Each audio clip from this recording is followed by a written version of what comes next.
we do have our second comedian here. And you know what? I've seen this guy for a while. You know, when I first got here, he was one of the first comedians I really vibed with in DFW, and I couldn't think of anyone better to bring to Green Goddess than these two stoners I have booked tonight. Okay, these two fit so well, and I'm so proud of them for all the drugs that they're doing.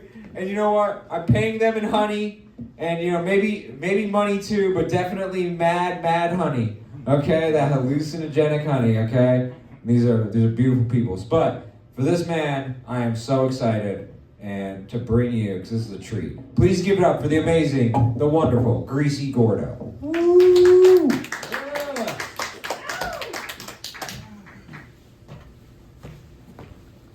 All right, thank you so much for having me. You guys, as many guys as are here, I don't know if you guys are women or guys, I don't care, I don't judge. This is Denton, I'm not allowed. You guys give it up for Eric real quick and Green Goddess Dispensary, Green Goddess Revival. Honestly, I thought this was a bar before I showed up here. I'm a lot fucking more upset because there's no alcohol, but I'm surrounded by weed.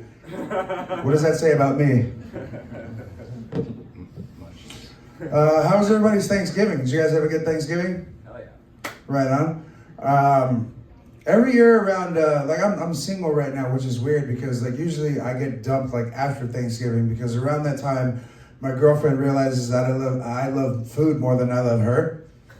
So I stopped getting, my dick sucked. I stopped being able to fuck my girlfriend, and I get lonely around this time. It gets cold. I see everybody with their significant others and shit like that. And I'm not gonna lie, I end up actually fucking my turkey.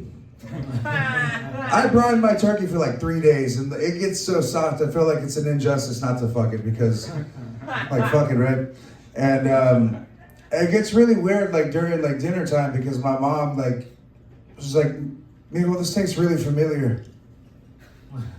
That just means my dad got a lot of pork when they were together, so go dad. I mean, he warned you guys, right?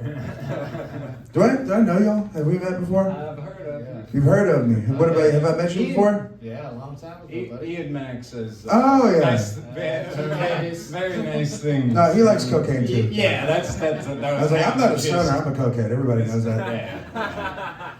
Yeah. Broke. Do you guys know that company, Butterball? Yeah. You guys know the company Butterball? Well, my friend shined a light on something that's happening at Butterball. Do you guys know that the turkeys that are being sold by Butterball are being sexually abused? Did you work there? I did not work there, no. I would love to. However, I have morals. I'm not gonna fuck a turkey until after it's dead, all right? I have morals. Standards. I thought this motherfucker was lying to me, but I looked up this shit and TikTok is in a fucking uproar because their turkeys are being fucked before they get to them. What I want to know is just how much better does a sexually abused turkey taste than a non-sexually abused turkey? That's what I want to know. I feel like they should change their company name to Nutterball. Those are the Thanksgiving jokes that I got for you guys. What I love about comedy is that normally there's a stool. There's not a stool here right now because Eric's not a professional. Normally there's a fucking stool. And, in my opinion, you're not funny if you're sitting down. Those are one of the rules. It's there for an illusion. What would you actually say if you saw my fat ass sitting down doing comedy? Sounds about right. Exactly. There was only one person that actually, do it right. This motherfucker did, I think his entire special for an hour and a half. It was him sitting down. It was Bill Cosby. Bill Cosby is really good at a lot of things, and apparently one of them is sitting down doing comedy. Me and Bill Cosby have a lot of things in common, but sitting down doing comedy is not one of them, okay? That's a good old-fashioned rape joke to wake up the crowd. But just to let you guys know, any drugs that I have, I'm gonna do it myself because, fuck you. I'm not gonna give you my drugs for free. Fair. Just throwing it out there. I did a 23andMe recently, and I found out that not only am I Mexican, but I'm black, I'm Jewish, and I'm Native American. I feel like I'm Hitler's worst nightmare. I really do. The black part and the Mexican part has always made sense because I've had a criminal record since I was 12 years old. Also, body by fried chicken and tequila. Thank you very much. You can't tell that I'm Jewish until you take off my pants and look at my nose. My bank account, however, is not Jewish. That's black as well. Wakanda forever. You know what I'm saying? I'm down with that shit. And I've always known that I was Native American because I love sitting in a dark room high as fuck on drugs. Kind of like how it'd be on peyote in a teepee. I really love seeing white people suffer and lose their money. I really do. Amen. Thank you, brother. Appreciate that. Have you guys ever been to a casino in Oklahoma at 3 in the morning watching a white meth head punch a slot machine? That shit is better than watching sports or porn any day of the week, I guarantee you guys. But the biggest one for me is like I've always preferred buffalo over beef, all right? And beef was what I call fat bitches. And buffalo is what I call fat bitches with a gigantic bush. Which just fucking proves that I'm a savage, right? Exactly. So my name... Slow burn. Oh yeah. That was good. Just like SARS, it's a slow burn. My name actually is Greasy Gordo. My real name is Max, but my name is Greasy Gordo. I didn't start calling myself Gordo until, I'm sorry, I fucked up my own joke. I'm not even high yet. My whole life I was called Gordo. I didn't know what Gordo meant until I was 14 years old because my mom never taught me Spanish. My mom only spoke Spanish around me and my dad when they wanted to talk shit about the other parent. Like, just fuck my bilingual career, right? Like, I don't want to make 50 cents extra an hour working as a bilingual customer service representative. That is no interest in my life whatsoever. Maybe if I did, I wouldn't be poor. But whenever I learned what Gordo meant, I was 14 years old. Do you know what Gordo means? Is any white people in the, you guys know what that means? Any white people in the room? It means fat ass is what it means. It means my whole fucking life, my family was calling me fat ass, and I had no clue until I was 14 years old. And after I learned what it meant, I would still hear Gordo. Like, Gordo, can you come help me in the kitchen? Gordo, can you come bring me my tampon? We go, no, you go fuck yourself, grandma. As soon as you learn how to make better tamales, we can talk, bitch. Mexicans know the real good tamales are brown. Like, the masa is brown. My grandma's was yellow. So either my grandpa didn't slap her enough or, like, she was just fucking retarded. Holy fuck. The greasy part is a whole lot more fun. I didn't start calling myself greasy until I figured out my bread and butter in life, and that is fat white women.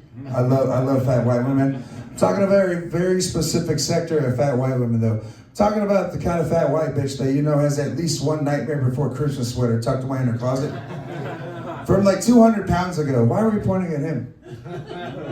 Well, you like fat girls? Oh yeah, fuck yeah, man. From like 200 fucking pounds ago, like shit doesn't even fully wrap around her fat ass anymore. But she got it on sale at Target. It was a great deal. She can't let this shit go. Let me get even more specific here. Where the fuck is Dante? Did he not show up? Deontay? Yeah. He didn't show up? Yeah. Well, he would just ruin my next joke. I'm talking about the kind of fat white bitch that always has random black dudes messaging her for money during tax season. Now you guys know what kind of fat white bitch I'm talking about. I'm literally getting wet up here just thinking about it. I promise you guys. I had one of these chicks over one night and she wanted to try something that was brand new to me, which is before they head out the door. Anal sex! It was anal sex, you fucking faggots. It was brand new to me. Like I was spending all my money, still am, on drugs and fucking like, degenerate shit. I didn't have money for luxurious items like proper lubrication, all right? I didn't have that. So I looked around my room like for alternatives to lubricant. I ended up finding a leftover plate of breakfast food under my bed. And that leftover plate of breakfast food had some bacon on it, all right? And I squeezed the bacon and I got that grease all in my hand and I put it on her asshole and I go to town. Here's the problem though. Whenever you're fat like me and you're into fat girls that are fatter than you, I'm talking about like 400 plus or else I can't bust kind of shit. You know what I'm saying? Like fat bitch. Whenever you're this fat and you're fucking in a small room, which is all I could afford at the time, that room gets hot really fucking quickly, all right? You gotta change the thermostat, you gotta open up the doors and the windows, and with the warm wafting scent of bacon grease between our fat fucking genitals, naturally the room just reeks of breakfast and sex at that point. And this fat bitch got a whip for this shit. She's like, you're making me breakfast too? I was like, no, bitch, absolutely not. I don't know if you guys have ever fucked a fat girl before, but a lot of work goes into that shit, okay? All she does is lay on her back, and those legs may as well be a standing bench press. I mean, if I can take a good look at me, does it look like I want to work out at any point during my goddamn night? Absolutely not. I'm not going to work extra hard for that nut. Anyway, like, fuck that shit. All right. Obviously, you guys are weed smokers. Have you guys ever been so high that you tried opening your front door with your car key? Yeah, you've done that before. I believe it. All right. You guys ever gotten so high that you walk up to the urinal but you end up shitting your pants instead? No? No? Oh, man. Have you? Talking about gummy bears up here, okay? The gummy bears are coated in THC over there. You can buy them, give them to that kid. She's gone. Okay, thank God. Have you guys ever been so fucking high that you start masturbating and forget you're at the public library? That's a yes. All right, these are my boys right now. What I love about weed is that stoners have adapted to technology. Like every fucking year, there's better and better technology. And every now and then I catch myself like hitting a vape the way that I would hit a blunt. You hit a blunt like you hit it like you look at it, like hit it back, then you hand it. Like I do that same shit with the vape. And it feels like at that point I'm sucking like a robot's cock. I'm better at cocaine jokes. I'm not as much of a stoner anyway. Back to cocaine. You guys like cocaine? Thank you. I appreciate you. I got you after the show, baby. Don't worry about it. Yeah.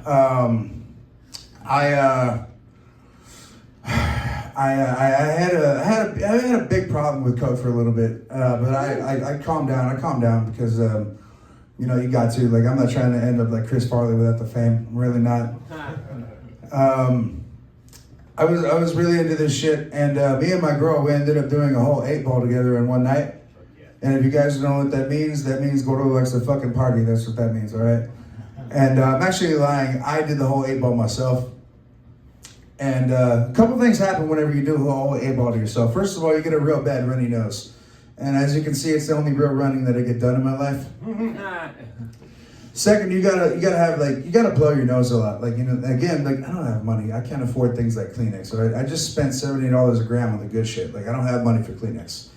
So I ended up blowing it all over my shirt. Like, you know, like go Spidey go. Like it's all over my fucking shirt. I wake up the next morning and I need something to bring me back. You know, like I need something with electrolytes and like sugar to bring me like, you know, back to coherence. So I'm thinking like Gatorade. I need some Gatorade. And I go to the 7-Eleven that's nearby. And before I get inside the 7-Eleven, I see this little girl selling lemonade outside the lemonade, like fresh squeezed lemonade. How often do you see that shit anymore? You don't really see that anymore. And also, this was in Plano, all right? This was a little white girl. She needed a permit. Like, she wasn't black, Chinese. Like, it was a little white girl, all right? So I knew that was going to be some good-ass lemonade. She probably went to fucking Whole Foods for this shit. Now, I'm walking up to this little girl selling me lemonade, sweating, like, profusely from the fucking coke from the night before. I'm salivating, thinking this glass of lemonade looks fucking amazing. And as I walk up to this little girl, like, this woman comes out of nowhere. She's like, "Get the fuck away from my child, you pervert!" That's because I didn't realize all of that dried coke snot on my shirt just looked like a giant cum stain. She thought that I wanted a different kind of lemonade, and that is pedophile lemonade, okay? It's not. I'm not talking about actual pedophilia. I'm just talking about like a little bit of processed lemonade, not some Jared Vogel footlong shit. Like just, you know, just some processed lemonade. I didn't get any Gatorade or lemonade that day. What I did get is a red dot next to my name on crimestoppers.com. And when you get that red dot, you're forced to be in a meeting with other red dots. It gets really fucking weird really quickly. I ended up seeing my uncle and my old priest. And the weirdest part is I got a boner throughout that meeting. I have no idea why.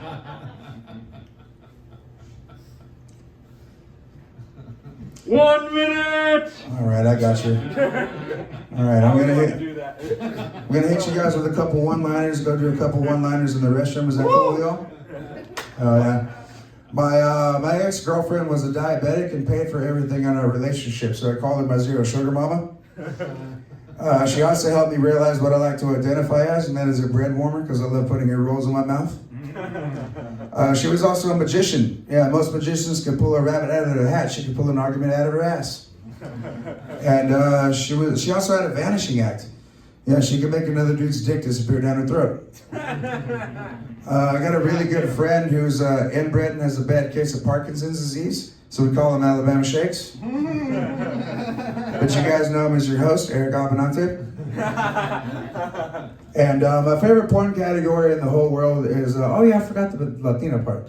Again, like now I like anal sex a lot, which is why I don't fuck with Latinas. Because you can't fuck a Latina in the ass. They always eat spicy food. That shit burns for like 3 weeks. Trust me, all right? Take it from a pro. Favorite porn category is anal. My second porn category is disabled, like bitches in wheelchairs and chicks with Down syndrome and shit like that. And I like to combine the two, and I call it handicrap. All right, thank you guys so much. My name is Greasy Gordo. Have a lovely fucking night.